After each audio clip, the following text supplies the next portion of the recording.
But what I gotta say about this movie is it fucking sucked. It's awful. I really hated everything about it. I don't like these kind of movies. I think it was garbage and woke juice, and I just will refuse to see any kind of movie from Hollywood again. No, I loved it.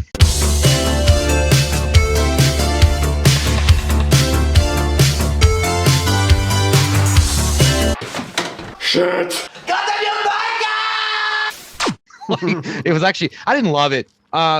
Just point blank though, I think it was okay. But what I will say about it specifically is that I feel like if you're a fan of the '92 Candyman, the original Candyman, you will absolutely adore it. And if you're just a regular moviegoer, you might not love it as much. The thing about it is, I loved Candyman. We just did the commentary for it. Even that, like, it added a few points for it because there is a lot of callback to the '92 Candyman. So I feel like, because I was reading on some other people that were reviewing it, I was reading some of the comments, and they're like, "Oh no, you totally don't have to see this movie or see the first movie to really get like it." I'm like, I think you're full of shit. I think that if you don't see the first movie, you're not really going to get the context of what they're talking about. You're not going to have any kind of emotional connection. Period. I mean, there's a huge part of it that if you don't see the first one, you're going to be like, "Oh, I thought, what the fuck." You know, Makes when sense. did they start college algebra? I'm in high school, but I feel like that. I feel like you need to see you have to at least see the first one. I feel like to truly enjoy it, you have to see the first one. I agree with you because they're like, I don't know, like I don't know what it'd be like if you watched it from that perspective. It may not bother you that much, but knowing it now, knowing what I know, I'm like, yeah, I would want to see the first one first for sure. Yeah, man, I liked it a lot, and like. First off, I thought that the whole movie is beautiful, man. From the opening of the shot, like Nia DaCosta directed the shit out of this thing, and from the opening when the camera's like upside down and it's going through the cityscape, it just looks cool. Yeah. And I really enjoyed the look of it, man. The way they used lighting, the way that they did the kills. Somebody said I heard there was too many off-screen kills. I thought they actually I think there were some really good ones that they showed on screen. Yeah, pretty good job with that shit. So not only was it beautiful, but it felt like this really deep story in this amazing looking universe that they're building here. But inside of it, there's like a little neo slasher because when Candyman does his business and people die, I fucking liked every kill I saw. I thought they were really well done death scenes. I think that it was weird because at first my favorite kills were in the art gallery, but then I quickly changed my mind, and it's weird. My favorite kill, I mean, the ending was like, it was a glorified kill. It was very similar to what you see in the trailer for Halloween Kills, where he's taking on the firefighters. It was very like out there. Like it was just fucking Royal Rumble time, and Macho Man's going to take it off the rope and kick your ass. Like it was like that. Yeah. Like Daddy's home. I'm going to put the belt on you. But, beyond, I thought that's Candyman's music. Yeah. I got to say, my favorite part was honestly with the bathroom scene, and they showed less than that, but just the way they shot it. I thought it was cool as fuck. Especially when one of their makeup cases drops underneath the stall, and you see, you see through the mirror. I thought that was fucking brilliant. I was like, damn, that's cool as shit. And yeah, it didn't need to be overly grotesque or anything like that for me to get the point. It was still cool as shit. I just liked the way they filmed that scene, and I was like, that's fucking effective. And it also, they were, well, they weren't kids necessarily, but they kind of were kids. So, I mean, I was like, holy shit, he ain't playing. I mean, that motherfucker's rocking Snickers and not fucking Three Musketeers. That shit's full on. It's got the nougat. But, the only thing is, well, I liked it. I feel like there was a lot of it that was like, and I'm not trying to say that you shouldn't see it, but I mean, I felt like it was cobbled together. It almost felt like they were trying to do 100 fucking things at once, and they couldn't narrow down one fucking thing. There was a point where the story flips and the story changes, and it changes so fast. And I loved everything up to that point. It felt like it had the look of a David Fincher film. Like it just had these blues and grays. It was like it wasn't that shitty. Come on, shut the fuck up. But it had the look and the feel of a David Fincher film. It was really streamlined, really good. I was hanging on every word. I was hanging on every scene. Yeah. The third act, the start of the third act, it takes like, I thought it was going to fall down the fucking steps. But what it did, it took one of those tumbles where you hit your foot on a curb and people are watching and you sort of fall, but you catch up with your step and you're like, no, I'm good, I didn't fall, nothing happened. Like when you hit the bottom of the steps, you pop up like, see, I did it on purpose. Yeah, there was almost a Sartain level. I can't really say that, but it felt Sartain-ish, a moment that happened where they flip everything, and I'm like, I do not like that. I do not like that at all. Like, I don't like that for the first movie. I don't like that for this movie, and the idea doesn't end up being that bad because of what they end up doing with it. And then I go, oh, okay, cool. Actually, I'm okay with that. But the execution at first was really jumbled, dude. It was like it was a false start for sure because it was so fast. You're like, wait, what? Wait, who the fuck? Shit! I was eating two beads and now I'm confused. Yeah, it's like getting slapped in the face with boobies at a strip club. There's just too many, and you're like, I don't know which one I'm getting horny for. I don't know. But there was too many. That's it. I think there was too many threads. Too many story threads that they didn't either, like they were just playing with ideas and like experimenting with this particular story idea, and then that didn't, so they jumped to another story idea and they're like, well, we'll try this story. Like it looked great, but I felt like the story itself wasn't polished as well as it should have been polished. Like I feel like it almost felt like it was trying to find its identity. I'm starting to sound like very philosophical Socrates bullshit here, but I feel like it didn't find its identity. Maybe toward the end, it was just like, fuck it, we'll go this way. Because it almost seemed at some point they were trying to turn Candyman into almost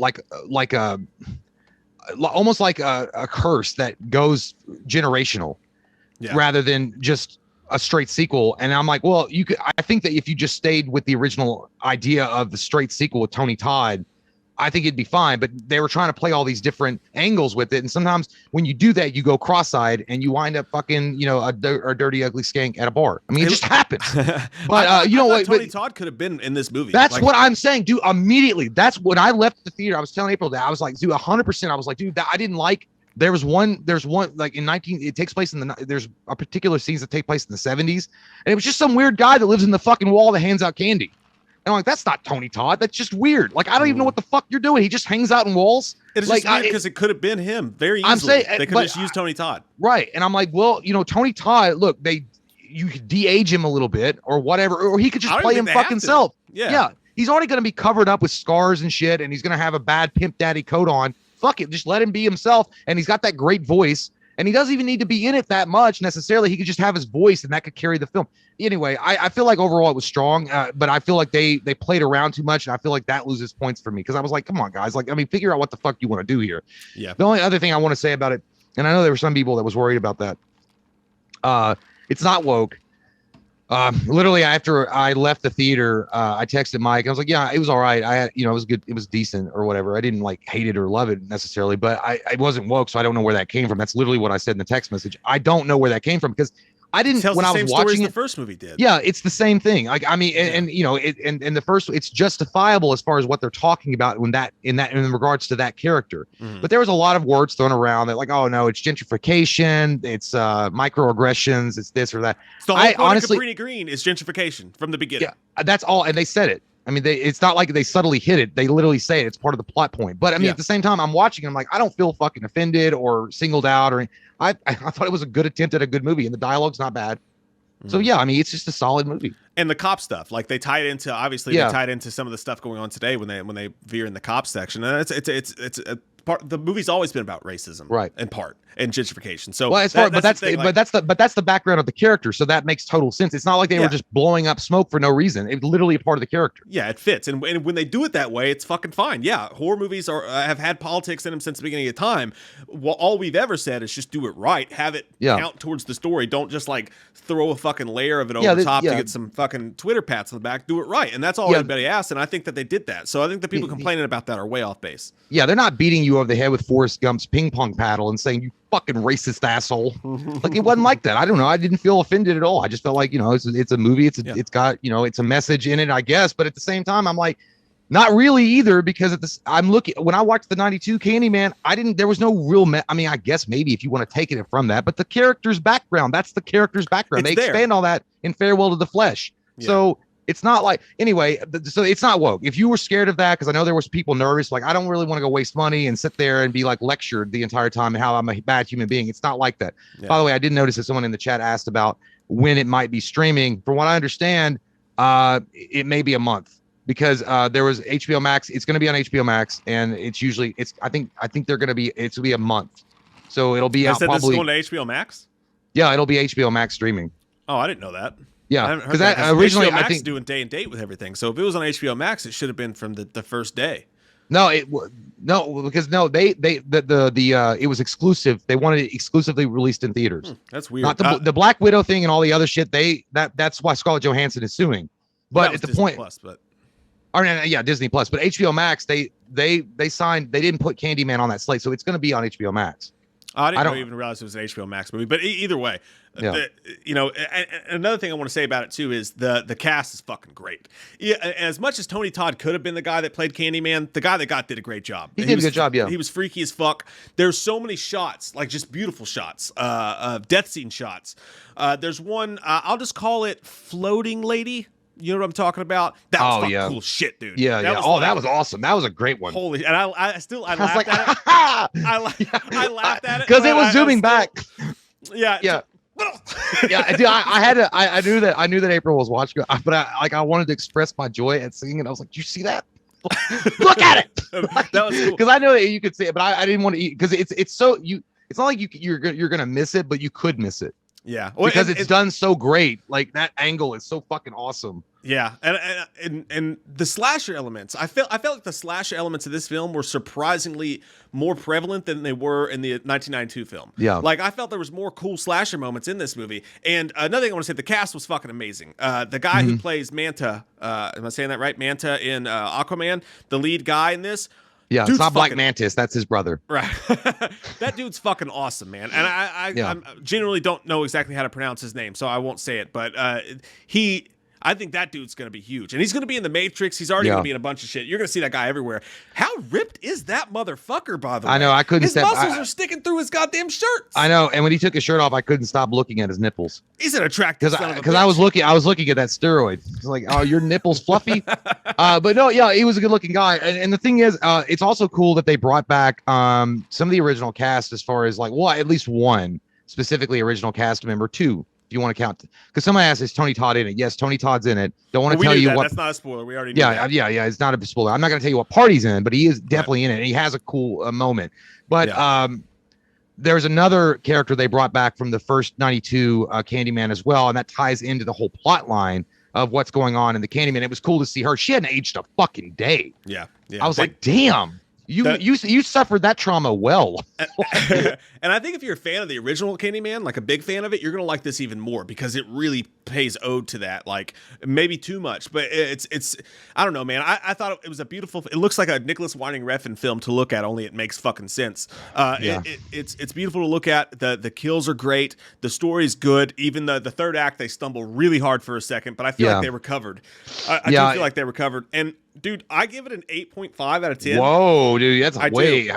Jeez, man. Here's part of the reason why. Like, I really enjoyed it a lot, and I walked out of the theater, but I went to my Letterboxd. You must have been having a good mood that day. I was having a great time. You were just in a great mood. I was hungover, and I just had a Burger King garlic and cheese butter burger. Dude, those are good as fuck, dude. I did not like it at all. You didn't like it? No, I felt so disgustingly fat while I ate it. Well, yeah, but I mean, that's the point of eating a Hardee's burger. Yeah, well, Burger King, but yeah. Yes, Burger King. It was $10 for the combo. $10 for a fucking that's true. Anyway, it is expensive. We're getting off topic here, but 8.5. I give the burger like a 4. 8.5 for the movie though, and when I went back to my Letterboxd after the movie and I was ranking it, I didn't think it was going to be that high. It's my 4th favorite film of the entire fucking year. God, you're so easy to please. I want to date you. Yeah, I know. Let me take you out to old fucking Olive Garden and put it in your butt. I'm a sucker for fucking beautiful cinematography. Yeah, and every single shot had so much effort. This movie's dripping with fucking style, like just the way they do it, and like the way it looks, and the way the whole thing's done. And I liked all the characters. I thought it was all done well. I really have no complaints about the movie except for that little misstep in the end. I feel like there's 20 minutes of this movie sitting on a cutting room floor somewhere. Maybe I really do. But I'm going to give it a 7.0. Which is a decent score. And honestly, if I hadn't seen the original 92 movie, it'd probably be a 6.5, maybe a 6.0. It's a well done horror movie. It's interesting. You're not bored. I mean, so it's paced really well. The music is phenomenal. The shots are really well done. I think the biggest problem with me is that there was too many plot lines they just kept, it was like there was just too many lines they didn't follow up on, or they didn't go all the way with, and then you're like, what the fuck are you doing? Jesus Christ! It's like multiple questions why you're like, why? Yes, and I'm like, yeah, it's like you're crazy. It's like a crazy substitute teacher in high school, and they're just going like all the way to advanced fucking calculus, and you're like, bitch, we're still in geometry. But then right back to like, yeah, and then they go back to geometry, and your fucking brain like loops around. Like, I don't even know what I'm doing anymore. Am I real? But other than that. Having seen and loved the first Candyman and thought it was a fantastical movie that's underrated as fuck. Really is. It's a good, decent spiritual successor to Candyman 92. Now, saying that, you have to be a fan of 92's Candyman. If you go in this movie and you never watched it, or you weren't a fan of Candyman to begin with, you're going to be sorely disappointed. It's not going to be your type of movie. I don't even think you're going to really like it that much. But if you're a fan of Candyman, 92 Candyman, you're going to enjoy it, at least to me, to a 7.0, maybe a little higher. The other drawback for me was, again, we've already talked about this. Tony Todd should totally have been in this as the main antagonist. There was absolutely no reason. Yes, the guy, Black Manta, did great. I don't know his name. I can't remember the actor's name. He did great, and I get what they're trying to do, but there was zero reason why Tony Todd shouldn't have just had the mantle again. Just in case anybody's confused about what you're saying, Tony Todd wouldn't have been his character. He'd have been a complete no. I meant like just to be. I said the antagonist. So Candyman. Yeah. It's much like if Robert Englund wanted to come back and do Freddy Krueger one more time. You're not going to say no to Robert Englund. You're not going to not get his autograph on a samurai sword in the airport. So so you're not going to not say yes. Be in my movie, Robert Englund as Freddy Krueger. So Tony Todd wanted to be a part of the project. I feel like. And again, I know they want to do their own thing, but I just feel like Tony Todd would have been perfect for it. And his voice is so creepy, and he's got that perfect blend of like fear and dread, and also a little hopefulness to it. That's weird. I don't know. It's like a James Earl Jones kind of voice. I just feel like he would have been perfect as the antagonist in the film.